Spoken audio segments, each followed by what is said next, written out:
Assalamualaikum dan salam sejahtera. Sudah 25 tahun semenjak tahun 1999, orang Melayu Islam dari UMNO telah mengutuk PAS. Awak sudah memerintah di Terengganu dan Kelantan. Sebab apa awak tak laksanakan hukum Islam? Sebab apa awak tak laksanakan hudud? Cakap banyak. Hari-hari duduk bercerita Islam, Islam, Islam. Bila awak memerintah di dua negeri, Terengganu dan Kelantan, awak tak laksana pun hukum hudud ataupun hukum Islam. PAS ni hanya menonggang agama. PAS ni hanya mengguna Islam untuk politik. Tapi bila dah berkuasa, tak buat apa-apa pun. Ini orang Melayu Islam dari UMNO berkata ke PAS. Pada tahun 2000, Tun Dr. Mahathir Mohamad telah kutuk Tok Guru Abdul Hadi Awang. Sekarang ni awak sudah memerintah di Terengganu. Sebab apa tak laksanakan hudud? Laksanakanlah. Bertahun-tahun duk cerita pasal hudud lah, hukum Islam lah. Duduk bercerita tentang syariah lah. Tapi, bila awak berkuasa di Terengganu, awak tak buat pun. Politik saja, cakap saja. Itu tahun 2000. Tun Dr. Mahathir Mohamad berkata. So, 25 tahun. PAS terima kutukan, kritikan dan dihina. Kerana, dia kata PAS munafik.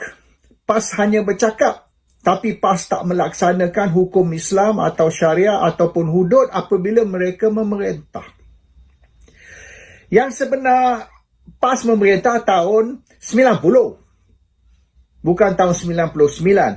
Tahun 90, PAS menang Kelantan. Pada tahun 93, PAS sudah mula membuat amendment atau pindaan kepada hukum syariah tahun 93, sebelum 99 lagi. Dan pindaan syariah ni tahun 93 kena tunggu kelulusan parlimen. Dari tahun 93, bermaknanya bukan 25 tahun tau. Sudah 31 tahun PAS sudah berusaha, cuba untuk nak pindah hukum syariah di Kelantan. 93. Tahun 95, sekali lagi PAS menang Kelantan. Bersama semangat 46 lah semasa tu. 90-95. Tahun 99, PAS menang Kelantan dan Terengganu.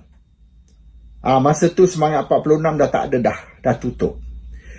So, usaha PAS untuk meminda hukum syariah ataupun memperkuatkan lagi hukum syariah berdasar kepada hukum hudud, walaupun tak dipanggil hudud tapi dipanggil hukum syariah. Ini yang timbul kontroversi RUU 355. RUU 355 ni ialah pindaan hukum syariah Kelantan tahun 93. Iaitu 31 years ago, bukan 25 years ago.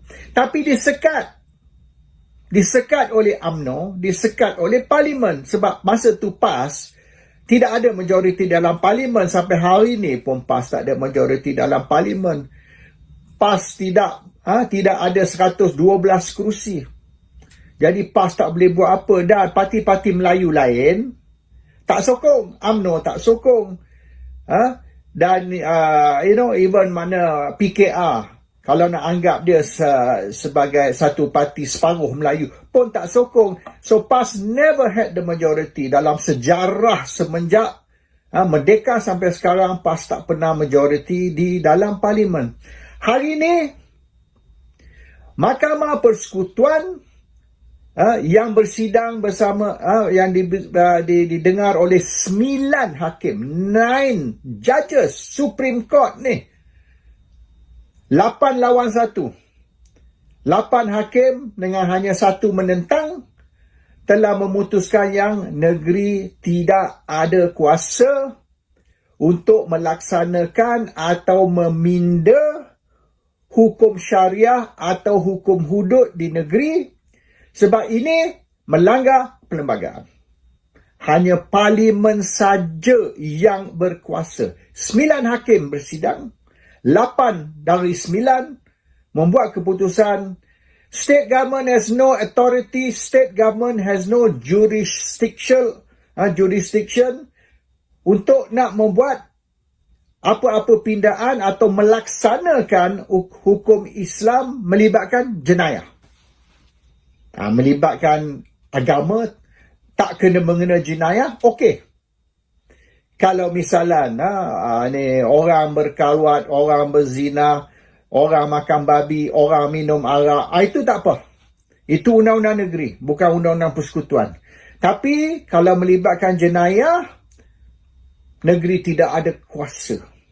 Dan ini membuktikan yang PAS berkata selama 20-30 tahun dah, 20-30 tahun PAS berkata mereka nak buat, mereka nak laksanakan hukum Islam, hukum syariah, hukum hudud.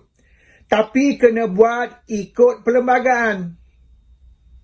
Dan hari ini Mahkamah Persekutuan telah putuskan negeri tidak ada jurisdiction, negeri tidak ada kuasa.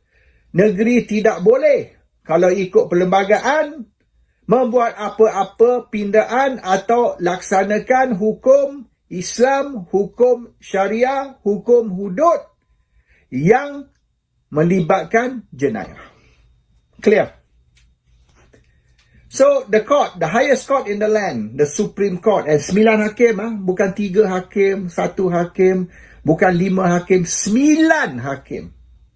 Dan 8 dari 9 tu membuat keputusan state has no authority, state has no power tentang undang-undang Islam, syariah ke hudud yang melibatkan jenayah. End of story.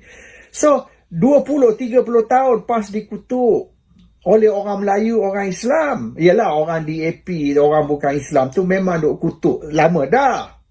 Tapi tak boleh kira lah. Maknanya dia orang katakan kalaulah PAS memerintah. Ini Lim Kit Siang berkata, kalau PAS memerintah, maknanya Islam akan dilaksanakan. Hukum Islam, hukum syariah, hukum hudud akan dilaksanakan.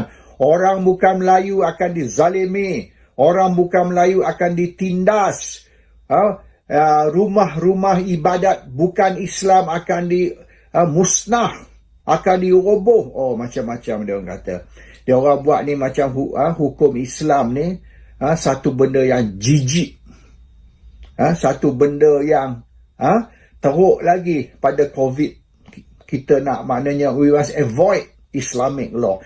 So, dia orang beri satu gambaran yang sangat-sangat buruk, jijik undang-undang Islam ni.